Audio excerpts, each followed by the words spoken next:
Assalamualaikum warahmatullahi wabarakatuh. Oke kawan pajak, berjumpa lagi di Paham Pajak. Pada video kali ini akan dijelaskan bagaimana cara lapor SPT tahunan badan yang statusnya lebih bayar. Video ini ditujukan untuk wajib pajak badan yang omsetnya dikenakan pajak final dan memiliki kredit pajak. Dalam hal memiliki kredit pajak, SPT-nya biasanya lebih bayar. Ini untuk PT yang terdaftarnya sejak 2023 dan memilih PP 55 atau telah membayar 0,5% dari omset. Terus yang CP Firma Koperasi BUMDes PT Perorangan yang terdaftar sejak 2022 memilih PP 55 atau telah membayar 0,5% dari omset.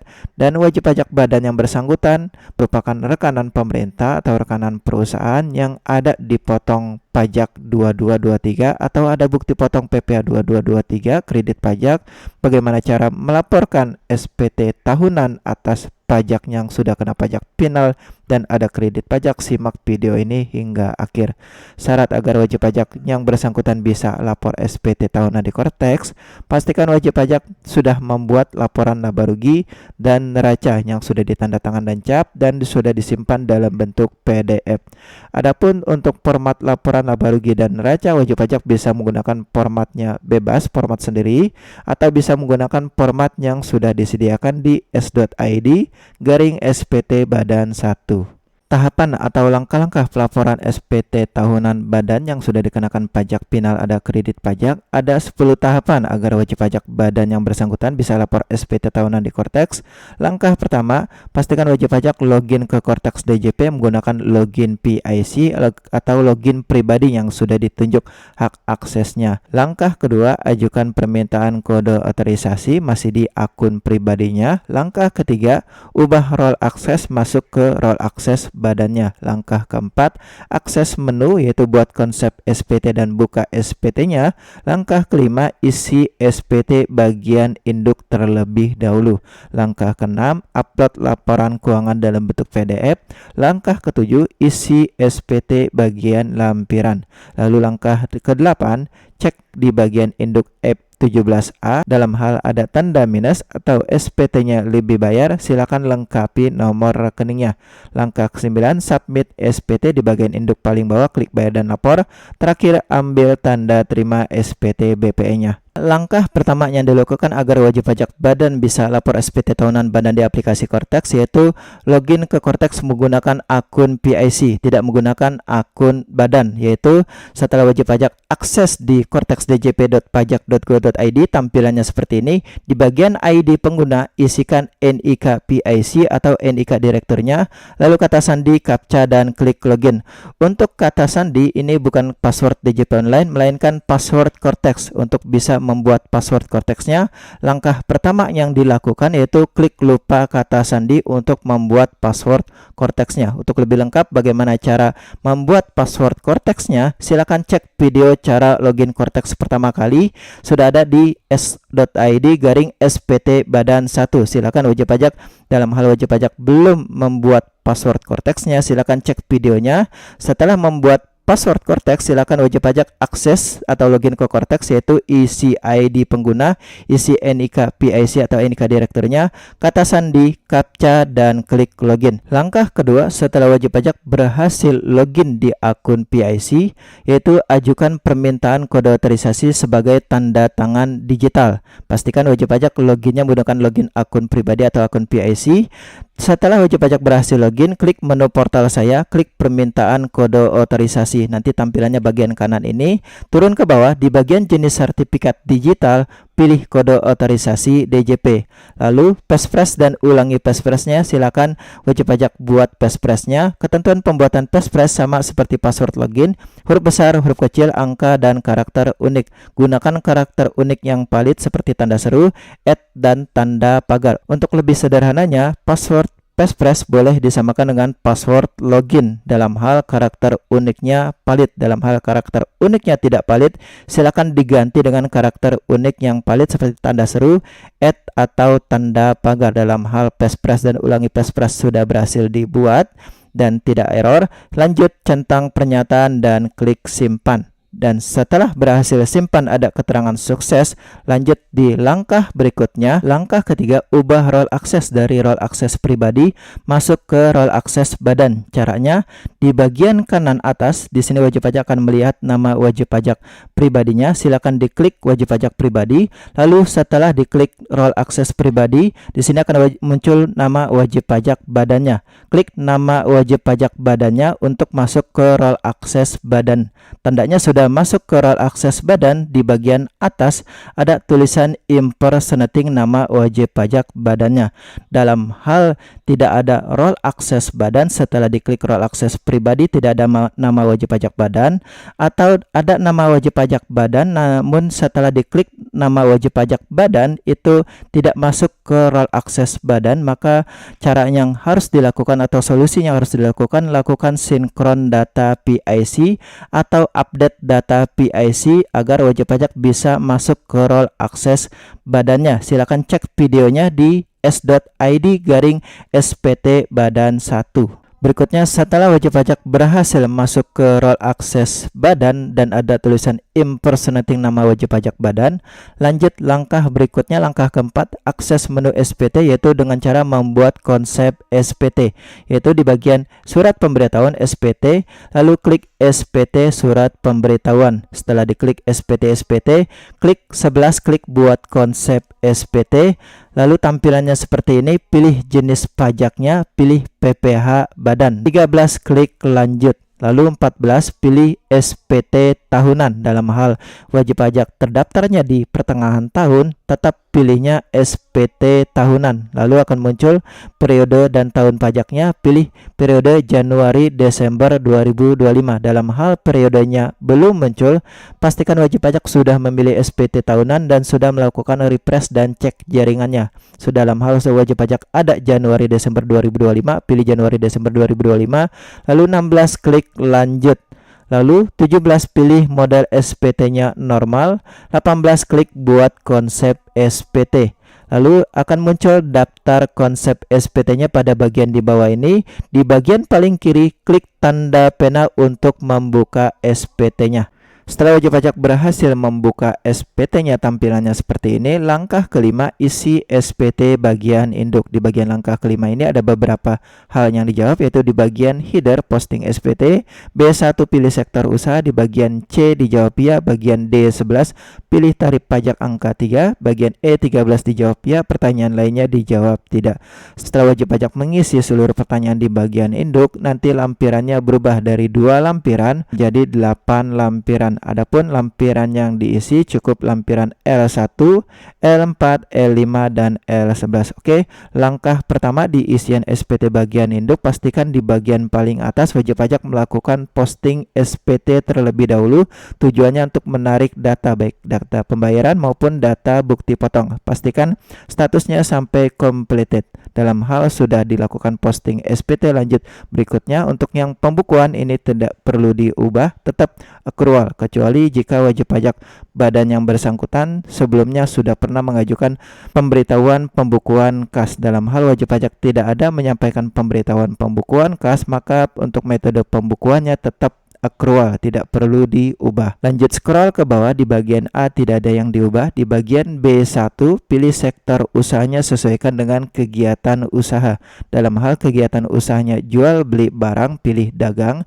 Dalam hal kegiatan usahanya pekerjaan atau jasa, pilih jasa. Dalam hal kegiatan lainnya bisa pilih umum atau sesuaikan dengan kegiatan usahanya. Oke, selanjutnya scroll ke bawah, di bagian C ini yang dijawab C1 dan C2. C1A, C1B, dan C2 ini dijawab ya. Untuk yang pertanyaan lain dijawab tidak. Lanjut scroll ke bawah, di bagian D11 wajib pajak pilih tarif pajaknya yang angka 3, tarif 31E. Ini untuk tarif umum.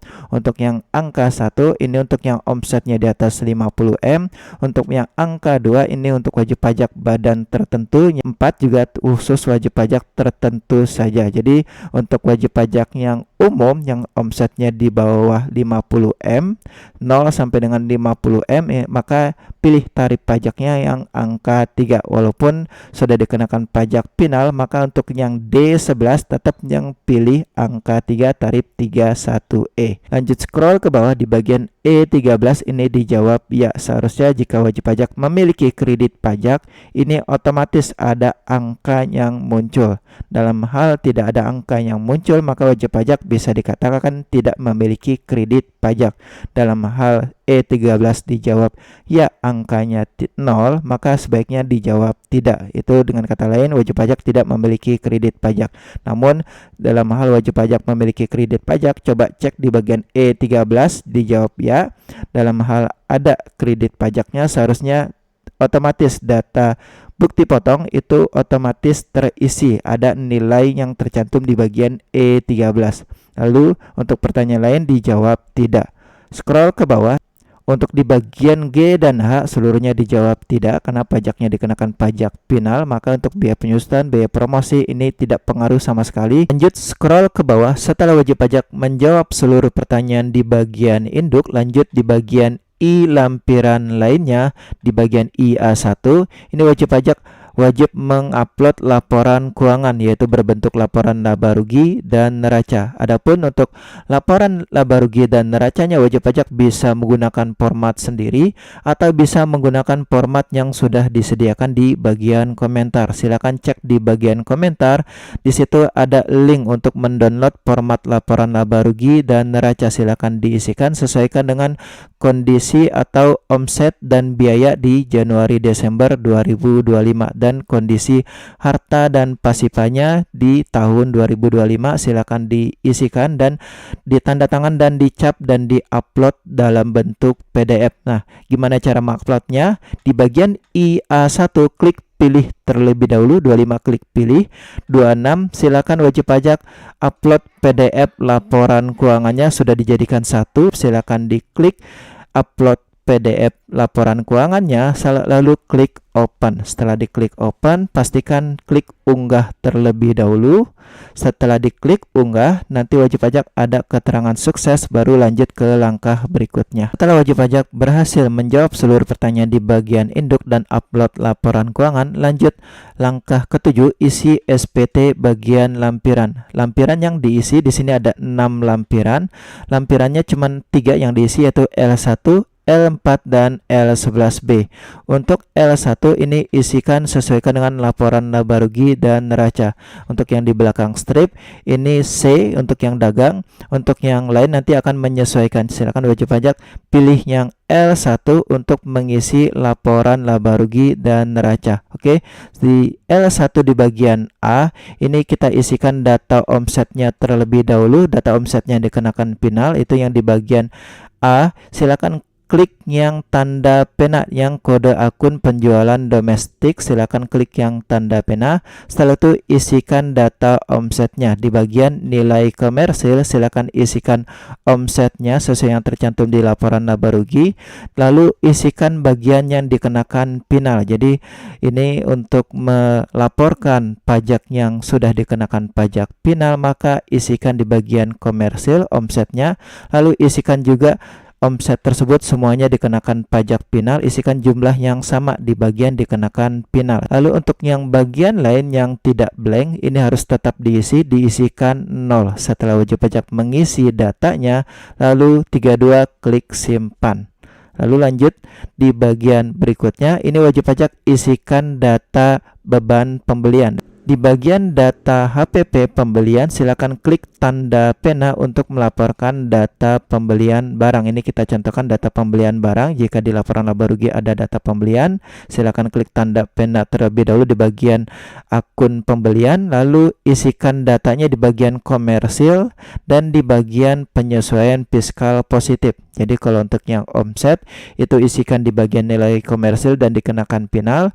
Untuk yang selain omset ini isikan di bagian nilai komersil dan di bagian penyesuaian fiskal positif sejumlah yang sama karena seluruh beban biayanya itu sudah dikenakan pajak final, maka di bagian nilai komersil ini jumlah beban pembeliannya berapa, lalu isikan jumlah yang sama di bagian penyesuaian fiskal positif. Untuk yang lain yang warna putih ini tetap diisikan 0. Lalu setelah wajib pajak mengisi ini datanya, di bagian kode penyesuaian silakan diketik final, lalu centang FPO 11. Setelah dicentang FPO 11 atas biaya yang sudah dikenakan pajak final, lalu klik simpan. Setelah berhasil simpan, lanjut langkah berikutnya, isikan data beban gaji. Untuk mengisi data beban gaji, silakan di bagian akun beban usaha, gaji, tunjangan, dan honorarium, silakan klik tanda pena yang di bagian paling kiri ini untuk mengisikan data beban gajinya. Isikan data beban gaji di bagian nilai komersil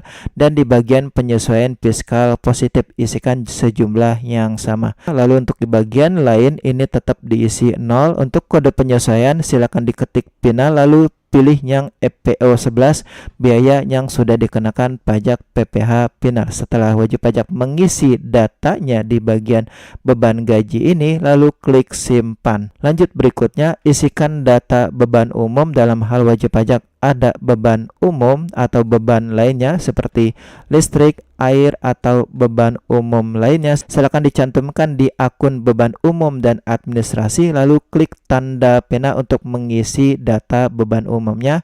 Isikan pada bagian nilai komersil dan pada bagian penyesuaian fiskal positif sejumlah nilai yang sama. Setelah diisikan datanya sesuai dengan laporan laba ruginya, lalu di bagian kode penyesuaian fiskal ini diketik final FPO 11, biaya yang sudah dikenakan pajak final. Setelah mengisi datanya di bagian ini, lanjut klik simpan. Setelah berhasil mengisi data laporan laba rugi, lanjut scroll ke bawah. Di bagian B laporan posisi keuangan, isikan data neracanya sesuaikan dengan neraca keuangan wajib pajaknya, dan pastikan untuk pengisian di bagian neraca pastikan jumlah aktiva itu sama dengan jumlah pasiva. Setelah berhasil mengisi data lampiran L1 laporan keuangan dan neracanya, pindah halaman berikutnya yaitu klik L2 pada bagian paling atas, klik L2, lalu cek data pengurusnya sudah sesuai apa belum. Di sini wajib pajak bisa mengecek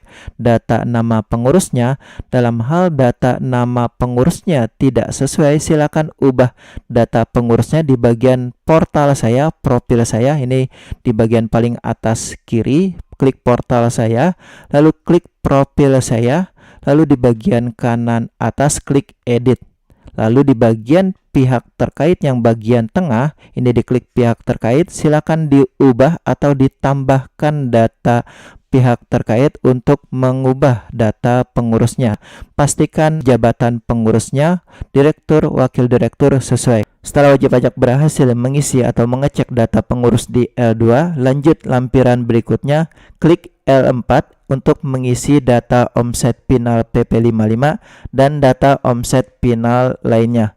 Yang pertama kita coba contohkan cara mengisi omset final PP55. Caranya di bagian L4, klik L4, lalu di bagian A, di sini wajib pajak bisa melihat data objek pajaknya sudah tergenerate secara otomatis. Dalam hal di bagian induk C1 dan C2 sudah dijawab ya. Tinggal wajib pajak 50, klik edit, lalu isikan data omset final PP55-nya. Di bagian DPP, dasar pengenaan pajak, isikan omset setahun final PP55-nya. Lalu tingkat, isikan tarifnya 0,5. Lalu klik simpan. Berikutnya kita contohkan cara mengisi omset final lainnya, yaitu dengan cara klik add, klik tambahkan, 52 klik tambahkan, lalu isikan data omset final lainnya. Untuk di bagian NPWP ini isikan NPWP sendiri atau NPWP pemotong. Untuk yang pengalihan tanah dan bangunan atau sewa tanah dan bangunan yang pajaknya disetor sendiri, maka isikan di bagian NPWP, isikan NPWP sendiri. Dalam hal pajaknya dipotong seperti jasa konstruksi, penjualan BBM, atau final lainnya yang dipotong oleh lawan transaksi, oleh dinas, atau oleh Pertamina, atau lawan transaksi, isikan NPWP pemotong kalau dia pajaknya dipotong. Untuk namanya ini sudah otomatis. Objek pajaknya wajib pajak sesuaikan. Dalam hal wajib pajak ingin melaporkan atas sewa, maka pilih objek pajaknya pilih persewaan tanah dan bangunan. Dalam hal ingin melaporkan final pengalihan, isikan objek pajaknya pengalihan bangunan. Dalam hal objek pajaknya jasa konstruksi, isikan atau pilih objek pajaknya jasa konstruksi. DPP-nya ini isikan omset setahun atas objek pajaknya apa. Jadi ini disesuaikan. Dalam hal dia lebih dari satu objek final, silakan klik tambahkan lagi, lalu pilih objek pajaknya, isikan DPP sama tarifnya. Oke, kita contohkan yang final sewa. Pilih objek pajaknya sewa, lalu DPP-nya isikan omset setahun atas penghasilan sewanya, lalu isikan tingkat atau tarifnya 10%, lalu klik simpan. Setelah wajib pajak berhasil mengisi data omset final di lampiran L4, berikutnya wajib pajak isi lampiran L5. Lampiran L5 ini untuk mengisi detail omset PP55-nya per bulan. Jadi ini perlu diperhatikan. L5 ini khusus penghasilan final PP55. Untuk melaporkan berapa detail omset PP55-nya per bulan, klik L5, lalu di bagian B klik edit, lalu isikan data omset per bulannya atas penghasilan final PP55 dari Januari sampai dengan Desember. Pastikan total setahunnya itu sama dengan isian data total omset setahun di lampiran L4. Dalam hal datanya sudah diisi, klik simpan. Pindah halaman berikutnya yaitu di bagian L11B, klik L11B, lalu di bagian 1 perhitungan EBITDA, data yang di bagian angka ini diubah jadi 0 semua. Kenapa? Karena ketentuan EBITDA ini secara ketentuan belum ada ketentuannya. Sesuai arahan dari DJP, angka di bagian perhitungan EBITDA diubah jadi 0 semua. Untuk bagian lainnya, bagian 2 dan 3, hutang dan modalnya di bagian bawah itu tidak perlu diisi. Lanjut balik lagi ke bagian induk, lalu cek di bagian F17A. Dalam hal ada tanda minus, ini bisa dikatakan SPT-nya lebih bayar. Dalam hal SPT-nya lebih bayar, ada kredit pajak, maka wajib pajak harus melakukan mekanisme berikutnya, yaitu pilih pengembalian pendahuluan. Ini diklik pengembalian pendahuluan. Dalam hal wajib pajak memilih pemeriksaan, ini jangka waktu pengembaliannya 12 bulan. Untuk jangka waktu pengembaliannya 1-2 bulan, maka pilih pengembalian pendahuluan. Setelah diklik pengembalian pendahuluan, silakan isi atau lengkapi nomor rekeningnya. 60 klik pilih rekening bank, lalu pilih nomor rekeningnya. Dalam hal nomor rekeningnya belum ada atau belum didaftarkan, silakan daftarkan terlebih dahulu nomor rekeningnya di menu portal saya perubahan data identitas wajib pajak, atau cek video cara mendaftarkan nomor rekening di s.id/spt badan 1. Setelah mengisi nomor rekening, lanjut scroll ke bawah. Di bagian paling bawah induk, centang pernyataan. 61 centang pernyataan, 62 isi jabatan. Isi jabatannya sesuaikan dengan jabatan loginnya menggunakan login siapa. Dalam hal loginnya menggunakan login direktur, maka isi jabatannya direktur. Lalu 63 klik bayar dan lapor. Dalam hal tidak ada tombol bayar dan lapor, ini dikarenakan wajib pajak loginnya langsung login menggunakan akun badan, tidak lewat akun pribadi. Jadi pastikan wajib pajak untuk agar muncul tombol bayar dan lapornya, pastikan menggunakan login pribadi atau login akun PIC, baru ubah role aksesnya ke badan. Dalam hal sudah masuk ke login pribadi, silakan masuk ke SPT-nya, lalu di bagian paling bawah centang pernyataan isi jabatan, klik bayar dan lapor. Setelah klik bayar dan lapor, 64 klik close. Lalu 65 isikan kata sandi passphrase-nya. Kata sandi passphrase-nya ini adalah kata sandi yang dibuat pada saat wajib pajak mengajukan permintaan kode otorisasi. Dalam hal ada keterangan tidak valid atau penyedia penandatangannya tidak muncul, solusinya ajukan ulang kode otorisasi. Ini bisa jadi kode otorisasinya bermasalah atau belum mengajukan kode otorisasi. 65 lengkapi password passphrase-nya. 66 klik konfirmasi tanda tangan. Setelah konfirmasi tanda tangan, ada keterangan sukses. Nanti SPT-nya akan berpindah dari konsep SPT pindah ke SPT dilaporkan. Langkah terakhir, ambil tanda terima SPT BPE-nya, yaitu klik kotak pos hijau ini. Setelah klik kotak pos hijau ini, nanti ada ada keterangan BP-nya akan dikirimkan ke email. Silakan buka email terkait. Dalam hal wajib pajak sudah menerima tanda terima SPT BP-nya, maka pelaporan SPT badan telah selesai. Oke, demikian bagaimana cara melaporkan SPT tahunan badan yang sudah dikenakan pajak final, ada kredit pajak atau SPT tahunannya lebih bayar. Semoga video ini bermanfaat. Jangan lupa subscribe. Assalamualaikum warahmatullahi wabarakatuh.